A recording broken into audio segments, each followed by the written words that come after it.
Welcome to a special episode of Law Technology Now. I'm Ralph Baxter, and I'm joined today by the two other co-hosts of the show throughout the year 2020, Dan Rodriguez and Dan Linna. This episode is special in three ways, really. First, we're all here together, all three co-hosts for the first time together on an episode.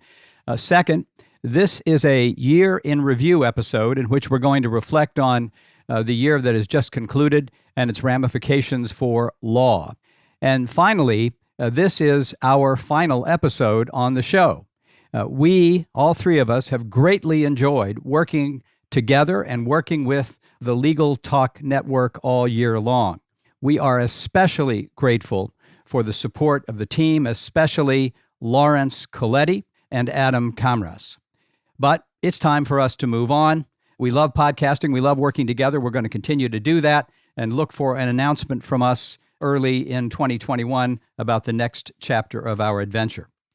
So as we focus today on the year 2020, we're going to emphasize three different settings drawing on our respective perspectives on law and how it works. Dan Linna is going to start and lead us in a conversation about legal technology and how to measure the effectiveness of legal service. Dan Rodriguez will then lead us in a discussion about deriving from legal education. And then I will close out with a discussion concerning law firms in the year 2020. So before we get started, I want to thank our sponsors. Thanks to Acumass, patent and trademark renewal payments made easy. Find out how Acumass.com can take the stress out of annuities and save you money on European patent validations today. Thanks also to Logical, instant discovery software for modern legal teams. Logical offers perfectly predictable pricing at just $250 per matter per month.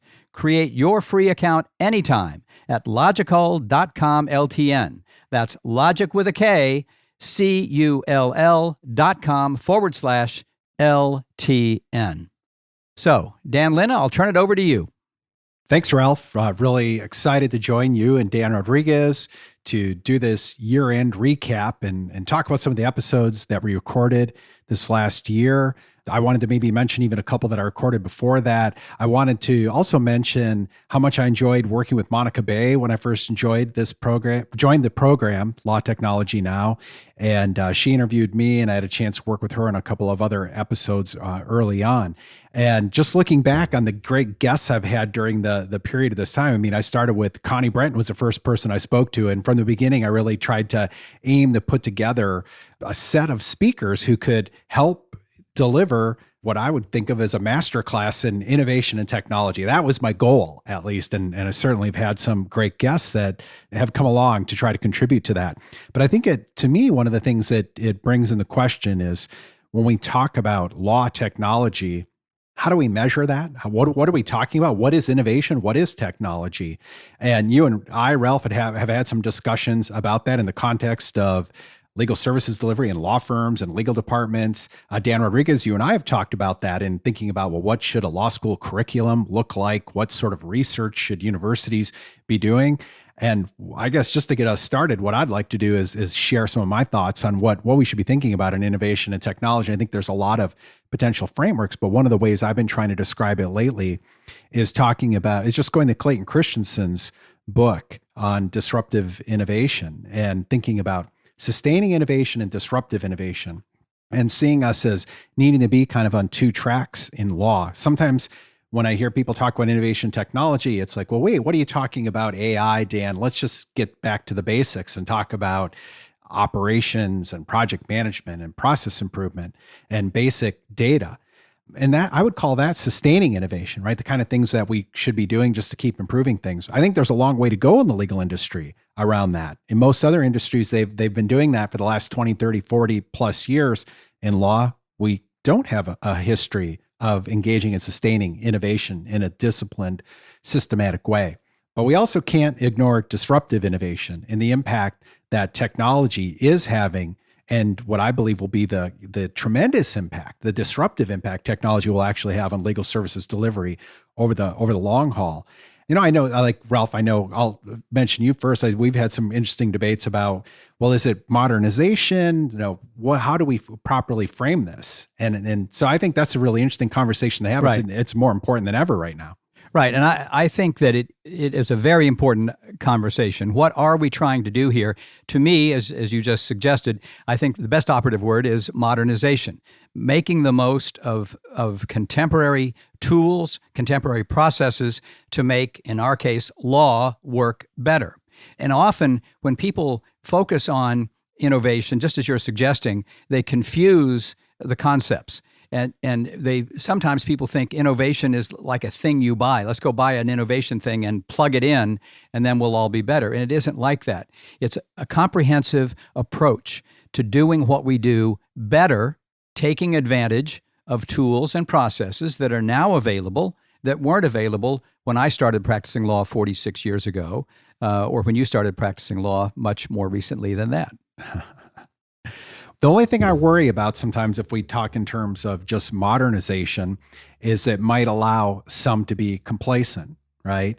And that thinking, well, we just need to modernize a bit, right? And it's like, well, okay, maybe that's part of it. But what about these other technologies? What about the way data is being used for prediction, AI, and other technology tools? I don't know. I'm curious too, like from Dan Rodriguez, in your experience as a dean, you also speak to people in law firms and legal departments and stuff too. I mean, how do you because we also hear from people, innovation, stop using that word. How do we describe what it is that we're aiming to do in legal education, in law firms, legal services delivery generally? So I'm going to talk about legal education writ large a little bit later, but just to respond to your query directly, one of the privileges I had, it really was a privilege in my 13 plus years as a law dean at 2 law schools over a long period of time, was working with, yes, sometimes asking for financial support from alumni, which brought me into contact with many segments of the legal profession in the last few years in my tour of duty at Northwestern with folks in so-called big law, I think maybe disproportionately. And to me, it's sort of a tale of 2 reactions by and large. Law firms and leaders in law firms, whether they were uber leaders like Ralph was in his role, or they participated in the kind of management, would certainly talk the talk. Everyone wants to be seen as innovation minded and want their firms to be seen as innovation minded. And whether it's interviewing second-year students and saying, well, our firm's different than the rest, or it's talking to others, they speak about innovation. Now, you can see where I'm going with that. I've come to be a bit cynical, not entirely so, which is on the walk side, that is the willingness of firms to manifest innovation in a way that we in legal education would notice. For example, in the hiring of our students, in the mentoring and all of that, I've been over the years from mildly disappointed to gravely disappointed in how slow the progress has been in firms, certainly from the vantage point, which I'm in. I guess it's been my focal point in how they hire students and how they train students. So hope springs eternal, but I think it's been the progress has been quite slow. Yeah, well, I think that's a constant debate. I mean, I was just part of a Twitter conversation recently where folks were saying that, well, the firms haven't changed the way they hire, and it's fine. You can run these innovation and tech programs in law school, but it doesn't move the needle. And I said, well, wait, hold on a second. We need better data about actually how hiring is changing and how those skills are benefiting students. But I've got a pretty long list of anecdotes from people in our networks, but then also students I worked with at Michigan State and students at Northwestern for whom innovation in tech has really made a difference in their career. And I'm hearing from students more and more than ever this year about I had a full class, 25 students in my AI and legal reasoning class this fall, and they're having conversations with law firms, and they're very interested. What did you learn in that class? What were you talking about? Oh, we're talking about this too. Like, this would be great, right? And it's like, that's exactly what I want to hear, that the law firm partners are saying, we're having these discussions.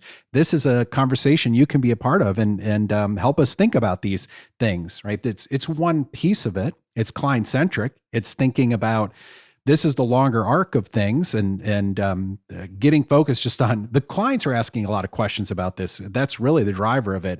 You need to know how to respond to that and talk to the client about how you're using these tools. You're right about that. And what you just said brings into the conversation some misapprehensions people have. So we lament, as Dan Rodriguez just said, that the pace of change is slower than it should be. But it's not as though there's no change. There is change. It's not as though the law firms or the lawyers are against change. They're not. It's not how it is. And one thing for sure, that a myth that I keep hearing people say, it's not as though the lawyers can't or won't use technology or can't or won't use new processes. Lawyers are very creative and adaptable in terms of how they do their work. The problem is way more complicated than that. In fact, this all brings me back to the whole question of what word do we use. The problem with any single word to describe the progress we need is that it simplifies in a way that can be misleading or can understate the nature of the issue. Nothing is that simple. We're in a complex web of issues and participants, and we need to lead them all to a better day and do it without sacrificing the things that we want to preserve, which we do want to preserve. We want to preserve the quality. We want to preserve trust and confidentiality. There are more good things, more things right about legal service than wrong. We just want to make it better. And that has lots of moving parts. And some of the solution, some elements of the solution are simple and they make a little progress. Some are profound and they make big progress. But it's all a complex web. Yeah. Well, I don't disagree with anything that you said there, Ralph. I do think that Clayton Christensen's framework, the sustaining innovation and disruptive innovation, is a nice way, one nice way to model it and think about it in those terms. Right. You talked about quality. That's a topic that's near and dear to my heart. And I think that there's not enough being done to measure the quality of legal services. And then legal technology is a piece of that. If we can't actually evaluate the delivery of legal services, then how are we going to evaluate these legal technology tools? And we've got a growing number of people who are trying to measure the value produced from legal services and legal tech. I think those are all very important initiatives. This brings me to a couple of the podcasts that I did recently that I'd love to highlight, that where we talked about some of these things. The most recent one was with Maura Grossman, the Good Housekeeping Seal of Approval for AI. And we got into Maura and Gordon Cormack did really groundbreaking research on technology-assisted review tools for e-discovery. And I remember very well when these came along, and there was a lot of talk among lawyers. It's going to take decades before practitioners and judges accept these tools. It didn't. It took a very short period of time because Maura and some other serious researchers did the work to show that when humans did the review of documents, it wasn't perfect. So that was no longer the bar. And then when you compare to the technology could actually do better than what humans were doing. Now, of course, electronic discovery, review of documents is different than, say, drafting a contract. There are some differences, but we still have the same problem when we talk about contracts that, Ralph, you draft a contract, Dan Rodriguez, you draft something that, a contract, and I draft one, and all three of us can argue that it's state-of-the-art gold-plated contract, but we don't really have a standard way of assessing that, the quality and the value produced by those contracts. And so I think that's something that we've got to overcome. We need to figure out how to better evaluate these things. Legal departments are doing more and more work around that. That brings me to another podcast I was going to mention with Catherine Crow and the work that she's doing on using billing data to better assess the way that matters are handled. And sometimes this is dismissed as like, well, that's just pricing and number crunching on the back end.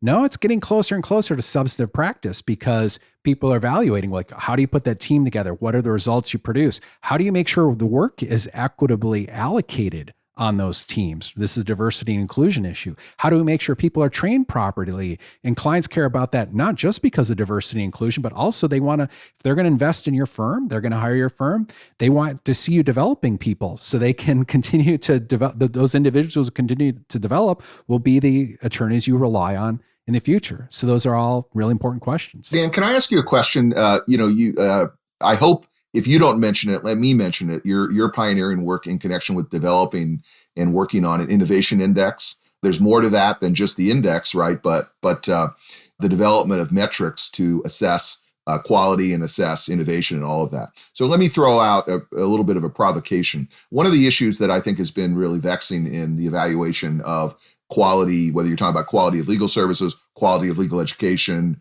et cetera, is the viability or the veracity of surveys. Is it helpful, and how helpful is it to make, as part of the assessment, ask folks, were you satisfied? Were you satisfied with your lawyer? Whether you're talking about a big Fortune 100 client, or you're talking about an underserved member of the community, or you're interviewing law graduates, sort of satisfaction indices. From your experience doing and working on assessment and talking to other assessment leaders, do you think there is a value added, significant value added, or not with respect to these surveys? I think the simple answer is yes, they add value, but they're far from sufficient to understand the actual quality of services. And this is a problem, I think, from the client perspective. It's also a problem from the lawyer perspective, right? Because as a litigator, we may say frequently, and I'm sure you've been there before, Ralph, like, I did everything right, but we still lost the case, and the client will never hire me again because we lost the case. But if they make it to an objective evaluation and say, well, we did everything right here. There were high quality briefs, the depositions were done well. This becomes a problem in training inside of, and Ralph, you just spoke with David Wilkins. You did a great podcast with him about the low numbers of Black attorneys in law firms, partners especially.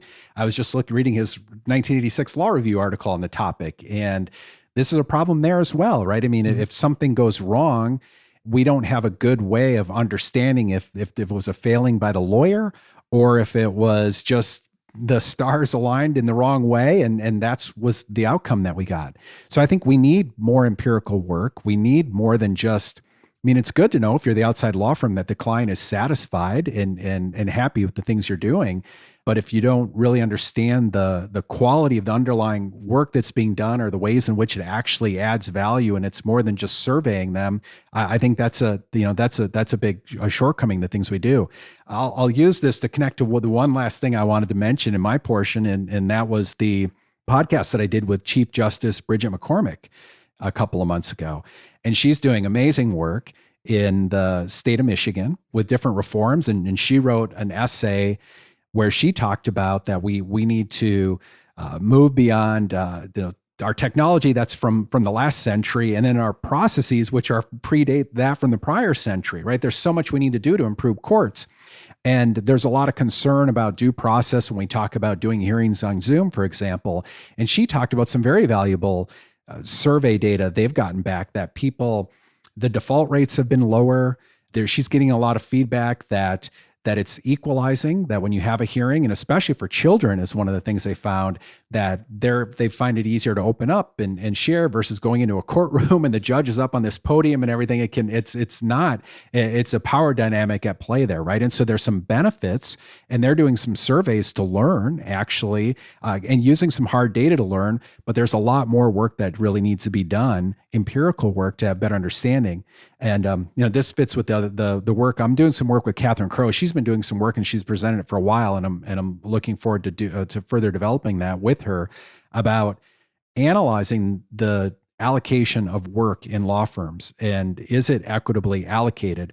And I think a lot of the survey work that we're doing really helps us understand the nature of the problem and but a lot of it is backward looking. And I'd love to get to a place where we have real-time analytics that help us understand better, how is work being allocated, how are people performing, how is that performance being used to help people improve, get them training that they need, get them the experience they need to improve as attorneys. So there's a lot that can be done beyond, in addition to the survey work that's being done already. Okay, let's move now to Dean, Professor, and rock star Dan Rodriguez. Not true, but thank you. Let me echo the thanks that Ralph and Dan gave, and just on my own one, I came late to this picnic, was invited by Ralph and Dan to join them, and have enjoyed what I've been able to do in working with the two of them in these podcasts. But it wasn't my first trip down the LTN road. Had the great opportunity to work on the Planet Lex podcast, which was organized through a partnership between LTN and Northwestern, and have enjoyed working with these folks for quite some time. I want to turn to legal education. This is a year in review, so rather than opine about the good, bad, and the ugly about legal education generally, although there will be some of that. Let me focus in and drill down on the year in review. Now, when we talk about the academic year, we cheat a little bit because the academic year begins last fall and continues through the end of the spring. And so I'm reading The Tempest now, so I'm thinking very much of storms on out in the oceans. So let me strain this metaphor by saying it wasn't like everything was smooth sailing and then the pandemic hit. That would be a mischaracterization of sort of where we were. As we were beginning the academic year, what seems like a lifetime ago, way back in the fall, we were wringing our hands in legal education, and rightly so, about some dilemmas, some predicaments, some failures, some rooms for improvement that we as a collective and as our individual schools really needed to work on. We had to continue to think internally, but also externally about how we could deal with what we had seen over the course of the last several years, a significant downturn in law school enrollment, less of a demand for our product, to put it crudely. And while there had been somewhat of a slight upswing, some described it as perhaps a Trump bump, to use a phrase, but not my phrase, but others, suggesting that there was some greater interest in students coming to law school. Quite frankly, we had seen some real challenges, and for some schools, some existential challenges to their ability to function with their current economic model. So we had the question of law school finances.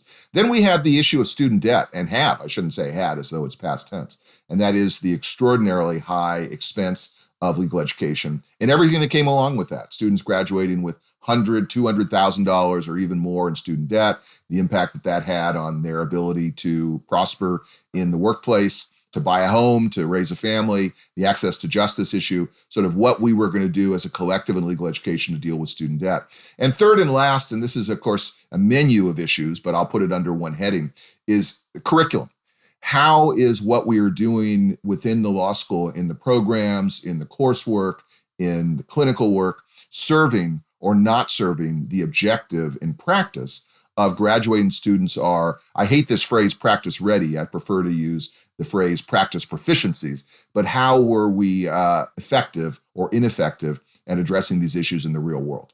So here we were continuing to drill down on those issues. And then the pandemic hit in the middle part of the spring, early in the spring, but really hit in earnest in the spring. And we can actually date it pretty well. It was about the second or third week of March when all law schools very quickly made the completely responsible decision in the face of this growing pandemic, and that is to protect the health and safety of our students and our faculty and move instantaneously to entirely remote learning. I think it's a little of a misnomer to call it distance education, since that's a much more aspirational method of educational delivery. It was remote. And so we turned on our Zoom cameras or other platforms, but it was mostly through Zoom. And then we limped along, I think is the frank way to put it, through the course of the spring. Some faculty were more adept at different schools at moving to this transition, some students, but by and large, we were desperate times called for desperate measures. And so we continued through the spring with remote learning. To the best of my knowledge, nearly every law school in the country, I say nearly only because I haven't surveyed all of them, changed their grading system on a dime and basically evaluated our students on a pass-fail basis. So to say there was a great amount of anxiety would understate it. Just to focus on the student side, for 2Ls and some 1Ls, they were enormously anxious about their summer jobs, and not without reason, right? There was a challenge, and both Ralph and Dan know a good amount about this, about how firms were going to adapt in their hiring, in their summer programs. And so students were encountering those real serious questions in March and April and into the summer. For our graduates, and I hope we'll have time to say a little bit about it, not to treat it comprehensively, is they had a looming bar examination. And I won't, because this is a PG-13 recording, use choice adult language words to describe what the bar exam became, but let's just say it was highly problematic from the vantage point of the students. So let me bring it to the present, since the spring again is spring semester of this past year is now very much in our rearview mirror. The core challenge that was pandemic related, although I will bring it to the question of where we go next. The core challenge as we were moving from the spring into the summer into the beginning of this next academic year that we are now halfway through is how to adapt to the continuing pandemic, how to think systematically and strategically about how to adapt our pedagogy, our structure of education for our incoming students and continuing students through mostly, although in most instances not entirely, remote learning, and how to think about not only the delivery of legal education but our strategic objectives as law schools. And let's be clear about it.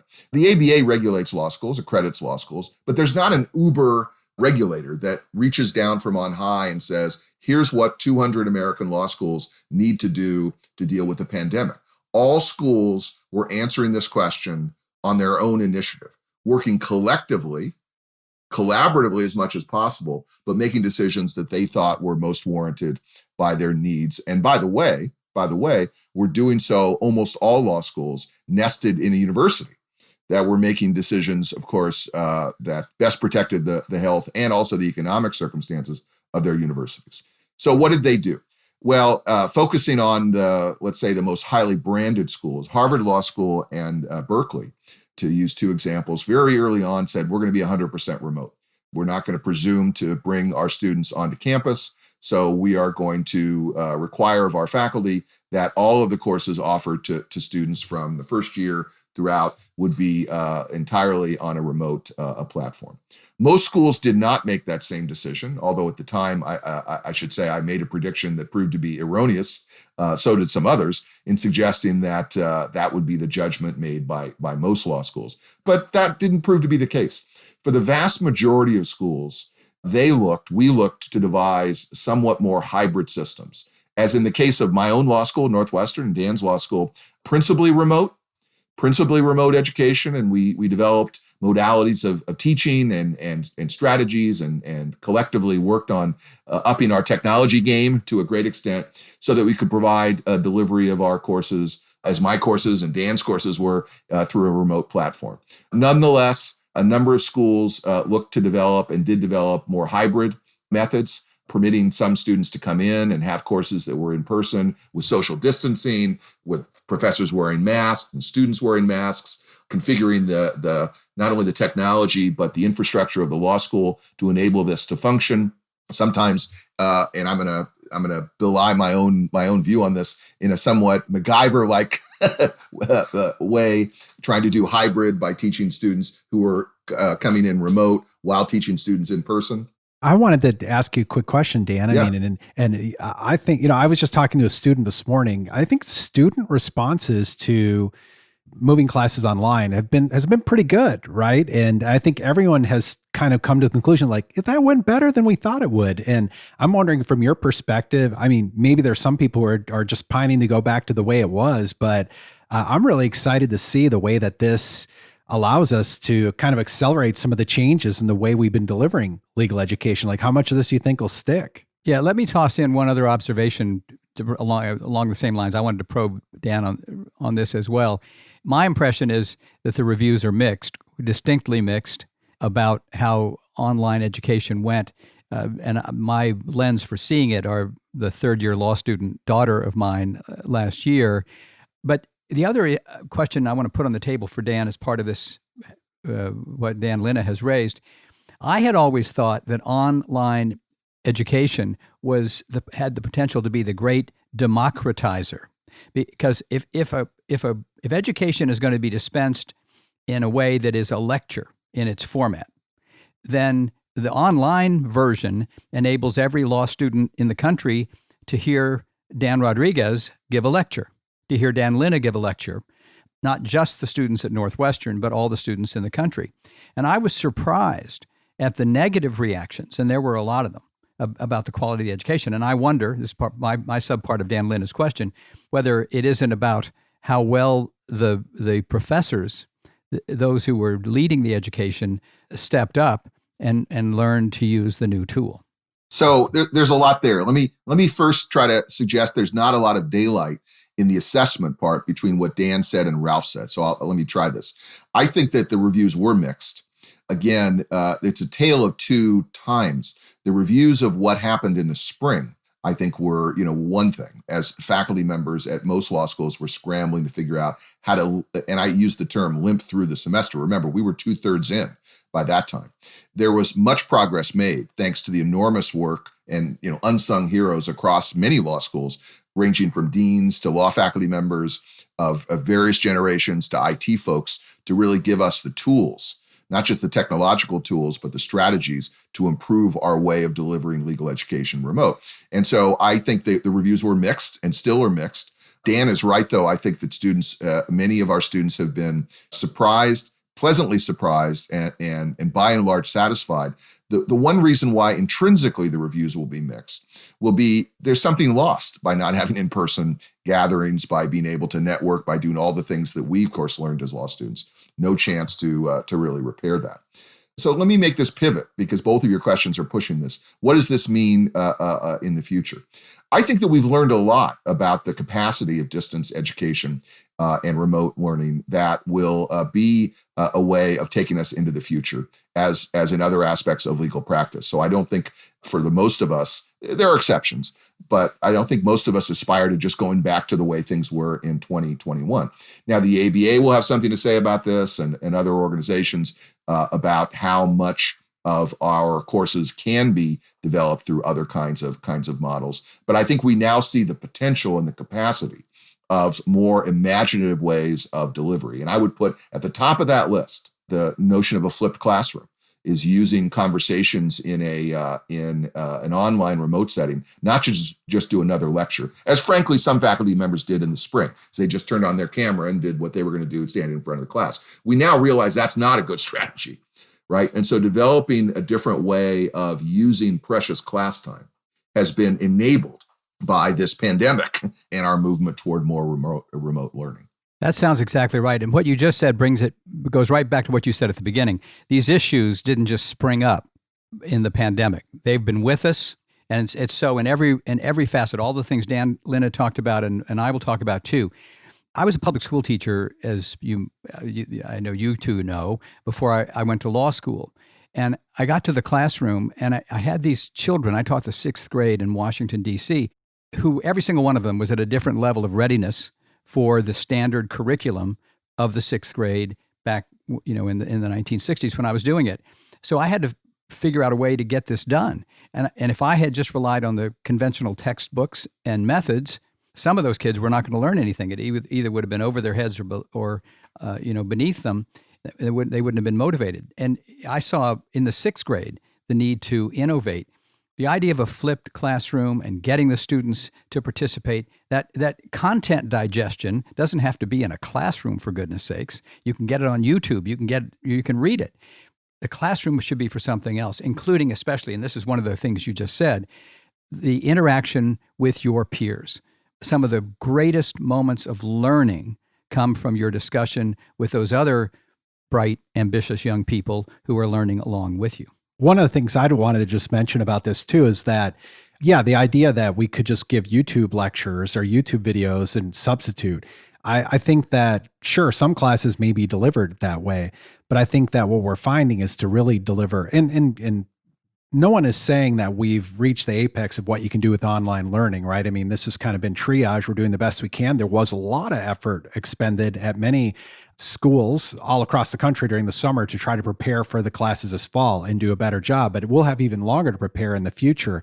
And doing it in this true flipped classroom model, Chris Hammond and I teach a class called the Innovation Lab. The pandemic hit right in the middle of it. And that's a class where we have computer science students with law students, with master of science law students working in teams. They do some outside work, right? But then they have to work as teams in this online environment. And it ended up going very well, right? Having them work together. And the class, couple of things that I introduced in some of my classes, tools like Perusall, this online collaborative reading platform. So instead of doing the reading on your own, you're reading on this platform. You highlight, you see other comments, there's actual interaction. We get together in a class. I brought in some great outside people. They give a talk. We have breakout rooms. There's interaction. I think we'll find more and more ways to mix these mediums. I think this is something everyone's struggling with, even if you're inside of a law firm. How do we run meetings well? It turns out the in-person meetings weren't always run very well either. People were looking at their iPhone and dying to get out of there. Conferences, all these things are pushing us to think, how do we get people better engaged? How do we actually, people's attention is the most precious thing in the world. Even in the classroom and in the law firms everywhere, how do we really make the best use of that attention when we get it from them?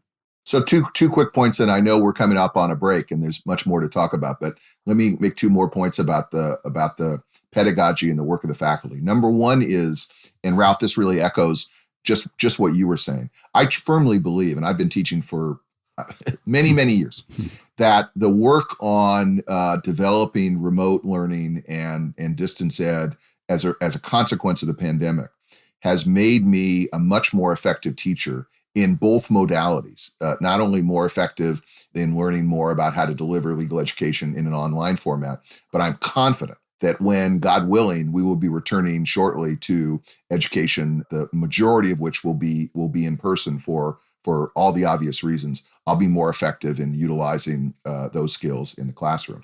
And the second point I want to make in that is I have learned an enormous amount, gratifying amount, about the selflessness of law faculty colleagues at my law school and other law schools. I don't want to exaggerate it. Doesn't describe 100%. You can't really describe any aspect of law faculty with 100% accuracy, but the enormous amount of time and the energy and effort that law faculty members of different shapes and sizes, different schools, deans, administrators have devoted to student learning, to improving the ability of students to learn during this pandemic, gives me, as a grizzled veteran, an enormous amount of greater confidence in the ability and the willingness of our law teachers and the professoriate to really put students first and put student learning squarely at the front of what they ought to be doing. Let me, with that, Ralph, give it back to you to take us to the break, and I know we'll have a lot to discuss in addition to your comments coming up.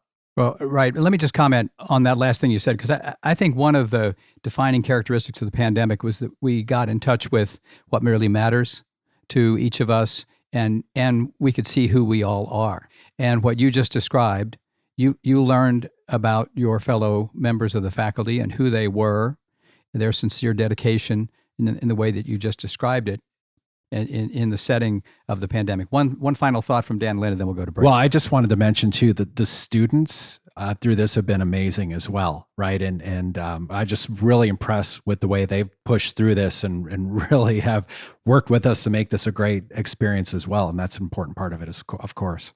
All right, we'll take a break now and hear from our sponsors who support this program financially, and then we'll be back. Trying to cut costs? You're not alone. In today's climate, a 5-figure e-discovery bill per month is steep. Don't pay that. Use Logical to reduce expense and control your discovery process. Get started today for only $250 per matter, and they'll waive migration costs from competing platforms. For more information, visit logical.com/LTN. That's logic with a K, CULL.com/LTN. Increase productivity and profitability through Acumass.com. Acumass provides cost-effective and reliable annuities management while keeping customer satisfaction at the helm of the action. With 40 years of excellence in the field of IP renewals, Acumass understands how quickly annuities can become burdensome for clients who would prefer their focus elsewhere. Contact info@acumass.com or visit acumass.com to discover how you can benefit from a management solution tailored to your needs. So we're back, and we're talking about 2020 in review and ramifications of what we experienced. I want to just start by observing something that's implicit in what Dan Linna, Dan Rodriguez have said. This really was a year like no other. Most of the time when you say something is unique, it's unusual at most. But this one really was a year like no other. And it was so for the entire world and for all of humankind, defined by the unique coronavirus, the pandemic, and then all of the consequences that followed from that. And we're talking today about one piece, the impact on law, and that's our world, and it's vital for all the reasons law is vital. But it's only one piece of a much more profound and truly global drama. For law firms, there were a number of game-changing ramifications of this pandemic. To me, the fundamental, the core ramification, I think, is that it created a gateway for change. And I feel quite confident that when we look back in 5 years or 10 years on what happened in 2020, we will see that it opened the doors to the progress that all of us have been talking about, that we were on the verge of, that we needed. Everyone thinks change is coming. I think this experience during the pandemic will facilitate, will accelerate the changes that we have needed that predated the pandemic. Just as Dan Rodriguez said about legal education, these issues that need to be attended to didn't get created in the pandemic. They preceded it, and so too in the delivery of legal service. What happened, as Dan Rodriguez said about the sudden move to remote learning, that's what happened in the delivery of legal service in law firms and anybody delivering legal service. Suddenly, really, literally suddenly, it's helpful to go back and remember what it felt like in mid-March. All of a sudden, we were compelled to operate differently in the form of being remote. We couldn't go to that place in which we previously had practiced law or otherwise delivered legal service. As one of the leaders of one of the law firms said in an advisory board meeting I moderated, it was as though someone had pulled the fire alarm and everybody left the building, and then they didn't come back. And that's what we've been living through to this very moment throughout the rest of 2020. What we learned from that experience is that other models work. That thing that we've needed to convince people of in making progress in legal service, we didn't have any choice. We were in a different model, and it worked. And, Dan Rodriguez talked about the anxiety we felt at the beginning. For good reason, we felt anxiety. It's really helpful, I think. Think back to how you felt in the middle of March of 2020, starting with the health crisis. We didn't know exactly what this unique new virus was. We didn't know how lethal it was. We knew it was lethal. We didn't know any of that. We didn't know what it meant for careers, as Dan Linna said. We didn't know what it meant for the financial performance of law firms. We didn't know what it meant about getting legal service to the people who needed it, the corporates and the consumer clients. It was a moment of great uncertainty, and then voila, it all worked. And we delivered quality. We delivered responsiveness. We continued to have careers for people more than we had feared. And even the firms made, in the end, financial results that were better than they had feared they would be. And that was because new ways of doing things and tools we were using but not using as much as we could have came to the rescue. Obviously, video communication, Zoom and other video technologies helped. Obviously, information technology helped. But there was much more than that. To me, one of the central learnings of the pandemic was how enterprising, creative, responsible our people are. Our people, I say that with the voice of someone who was in a law firm so long, it's hard for me to forget my role in a law firm. But they were enterprising. In fact, the business professionals in the law firms, not just the partners, not just the lawyers, all of the people in the law firms stood up and did what needed to be done to make things work. Even to something we were talking about in the law school setting and missing the socialization facet of the experience of law school, the business professionals created social events to replace the socialization they had enjoyed and valued when we were in person. They did it over Zoom.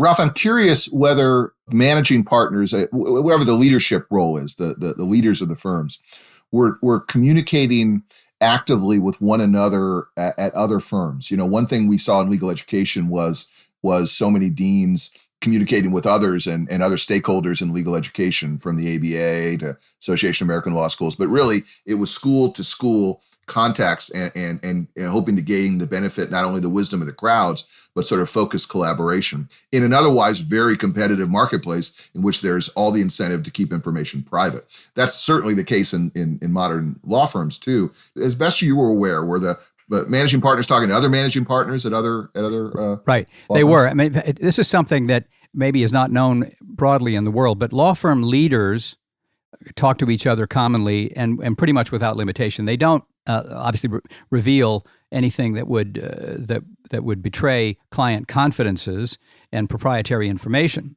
but they do talk to each other when they have the chance to do it. You have your own personal bubble of other law firm leaders and with whom you're familiar, and you pick up the phone or get on the Zoom and talk to people. But law firm leaders do have settings in which they can get together as groups and share their experiences, their ideas.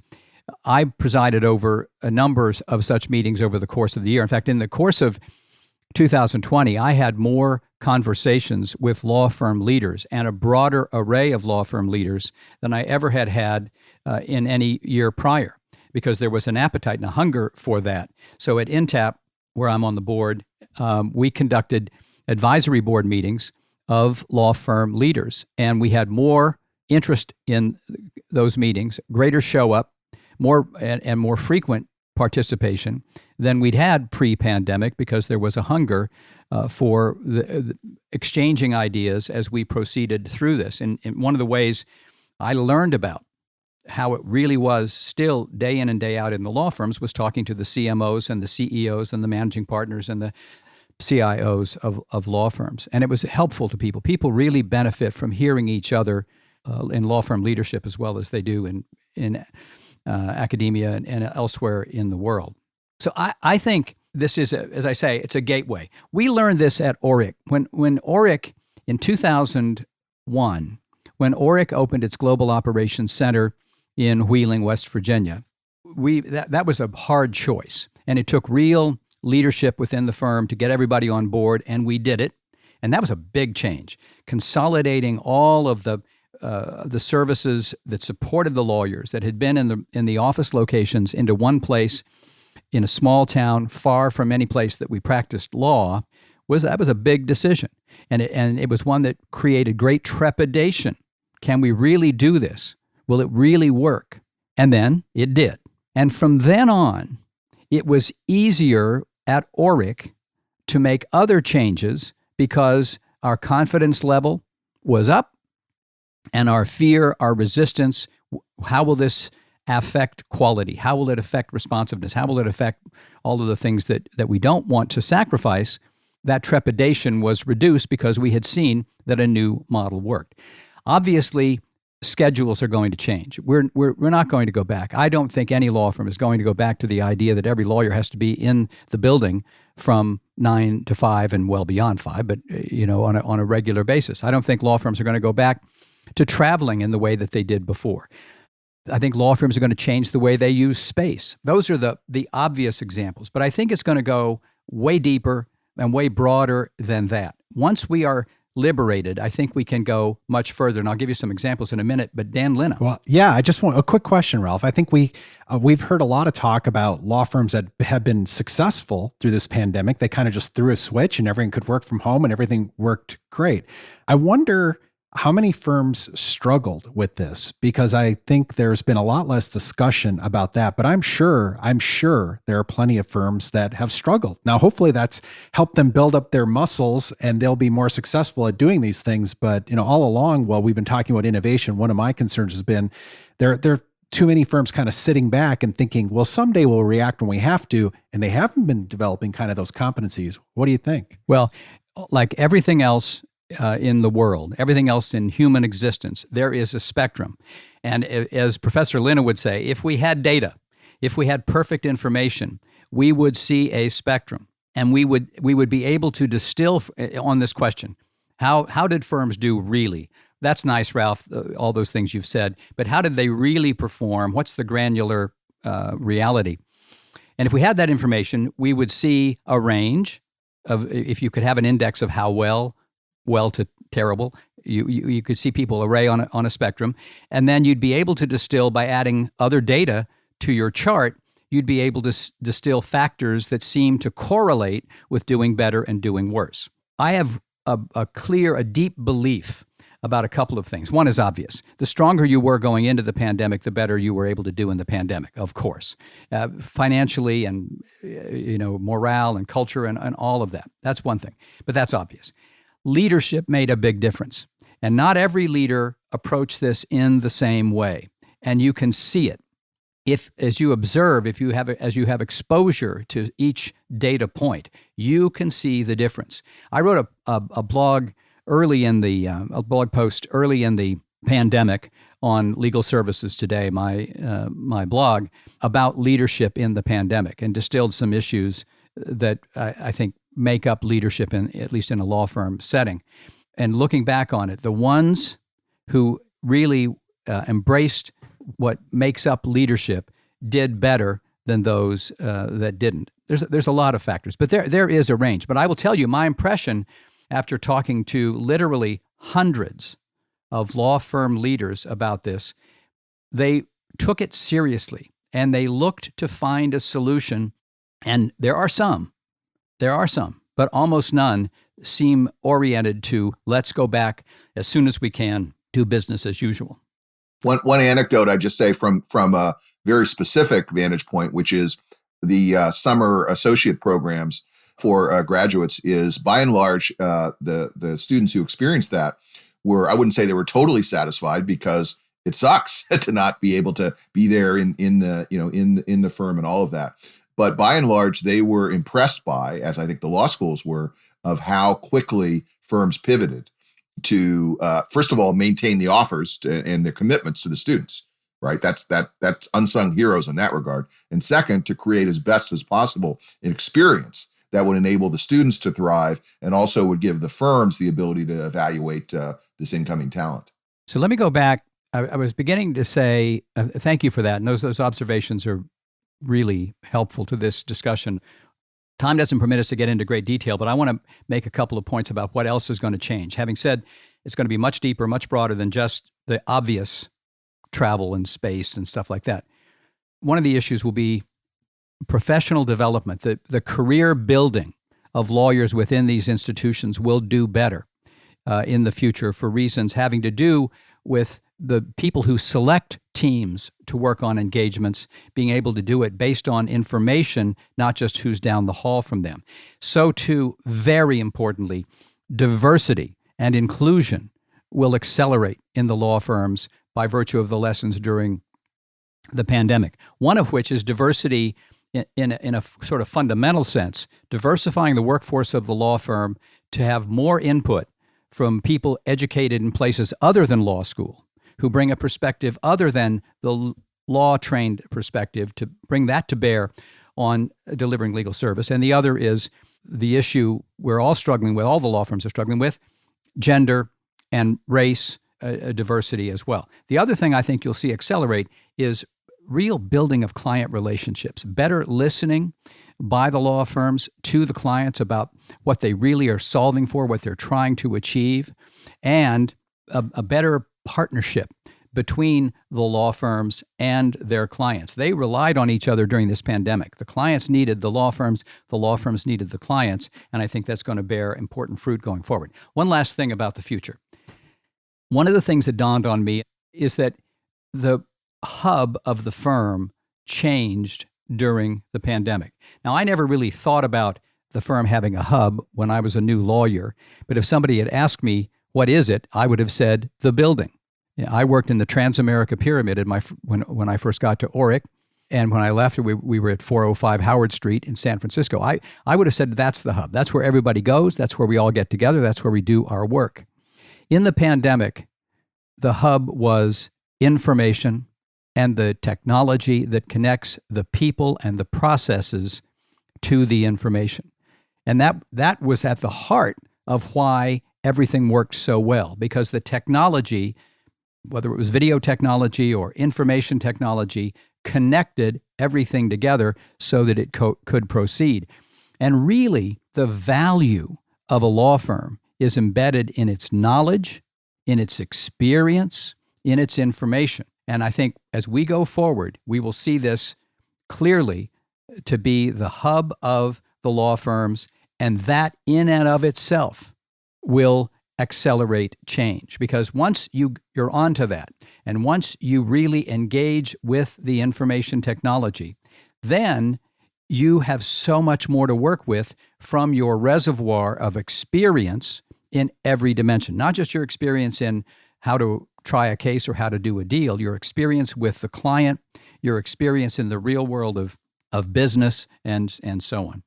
So the last thing I want to talk about is about 2020 is the great joy that I had, as Dan Rodriguez and Dan Linna already have said they had, in podcasting on the Legal Talk Network on Law Technology Now. It was an honor and a real privilege to be able, over the course of this year, to have discussions with the great people that joined us on our podcast in the way that Dan and Dan have said. In my case, the first podcast of the year and the last podcast of the year sort of define how it went. Our first podcast, the first one I hosted this year, was with Richard Susskind, who in December of 19 had published a new book on the future of justice and online courts. And Richard is a visionary and it looks way to the future. And it seemed like he was looking pretty far to the future in his book. And we had a wonderful discussion about what constitutes the rule of law. What is justice? What does it mean to have access to justice? And it was valuable. But then he talked about, with modern technology and its power, its capability, its ubiquity, what it can do to make courts more effective in really facilitating the rule of law, facilitating access to justice.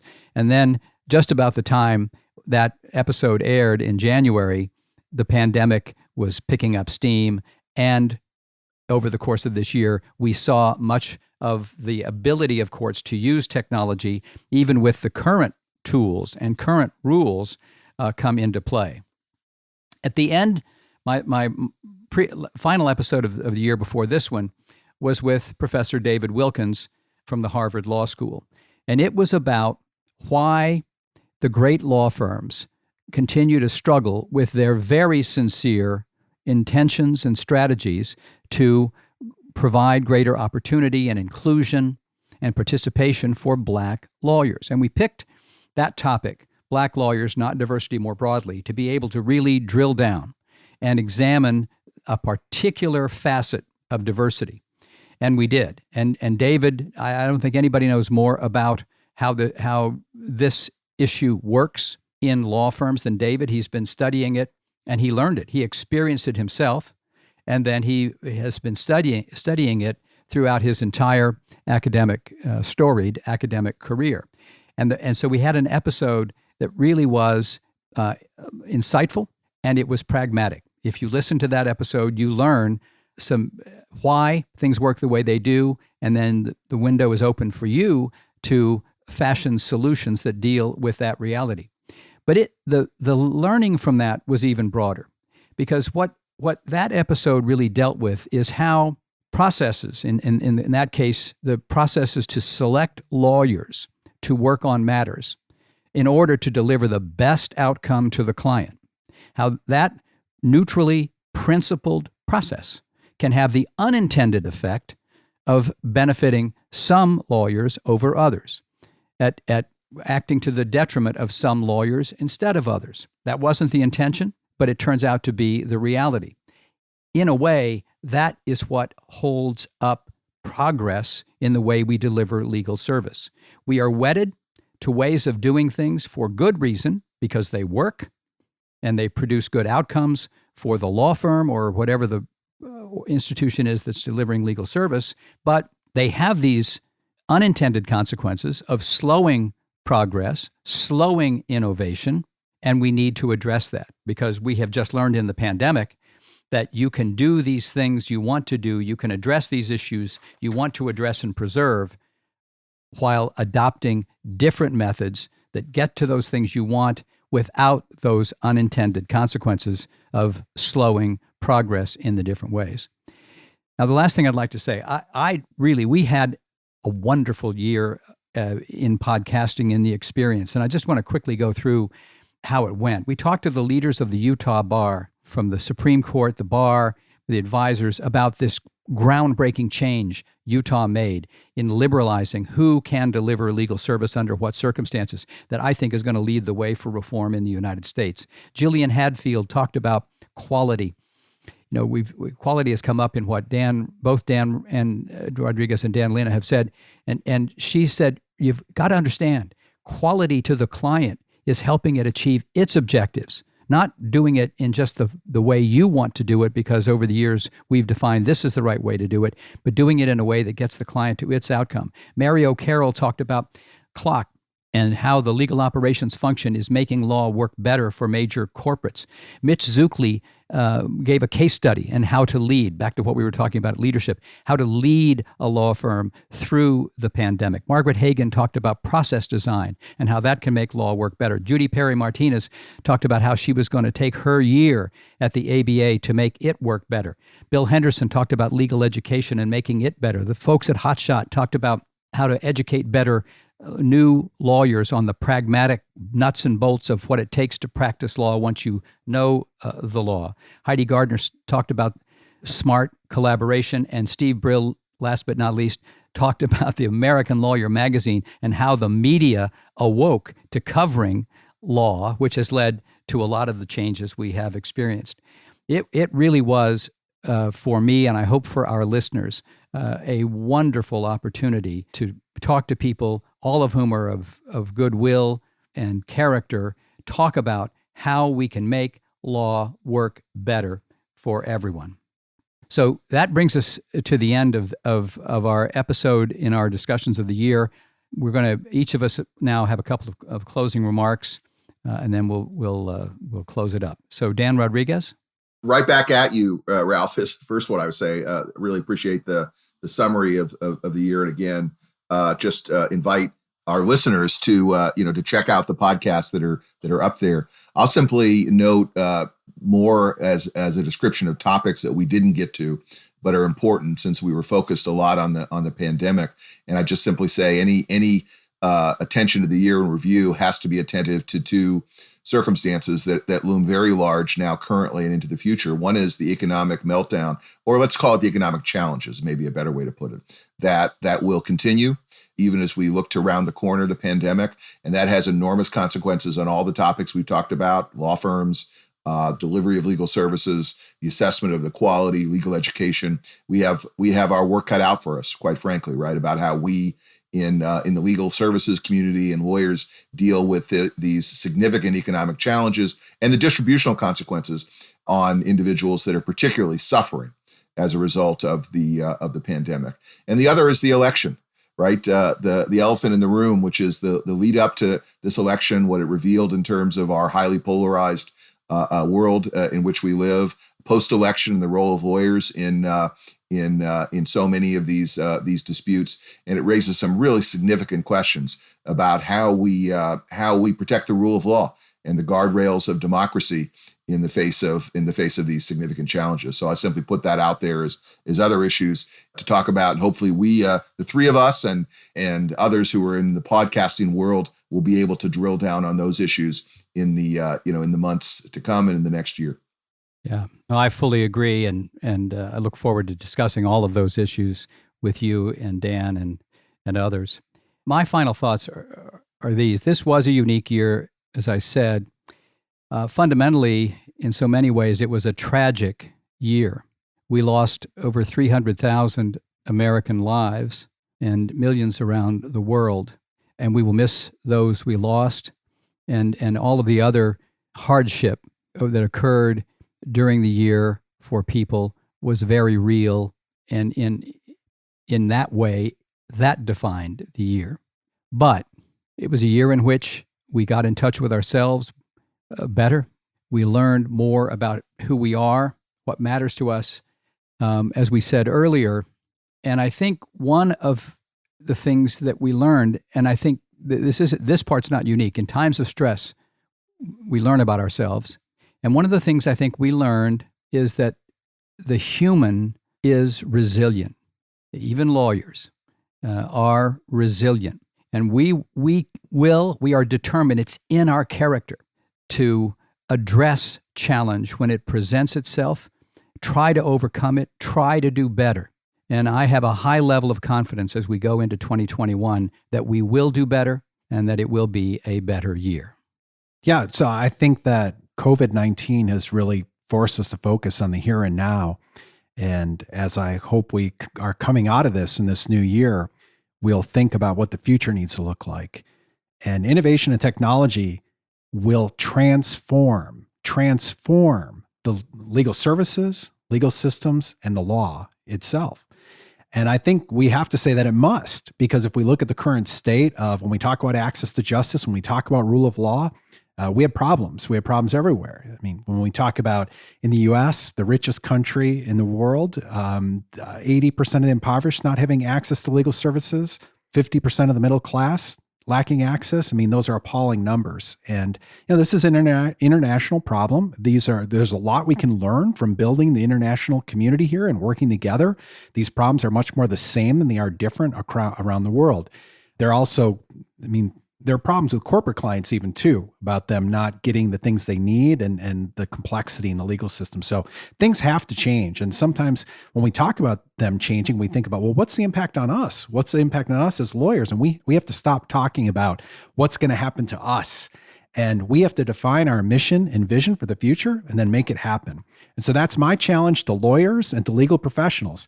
Embrace innovation and technology. Embrace a people, process, data, and technology approach, define our mission and vision for the future, and make it happen. What a fitting way to close out this episode. And of course, a final thank you from all of us to all of you who listened to us this year on Law Technology Now. And thank you for listening today to this episode. As always, if you liked what you heard in this episode, please rate us on Apple or Spotify, Google, wherever you get your podcasts. And until next time, this is Ralph Baxter, Dan Rodriguez, and Dan Linna for Law Technology Now. If you'd like more information about what you've heard today, please visit LegalTalkNetwork.com. Subscribe via iTunes and RSS. Find us on Twitter and Facebook, or download our free Legal Talk Network app in Google Play and iTunes. The views expressed by the participants of this program are their own and do not represent the views of, nor are they endorsed by, Legal Talk Network, its officers, directors, employees, agents, representatives, shareholders, and subsidiaries. None of the content should be considered legal advice. As always, consult a lawyer.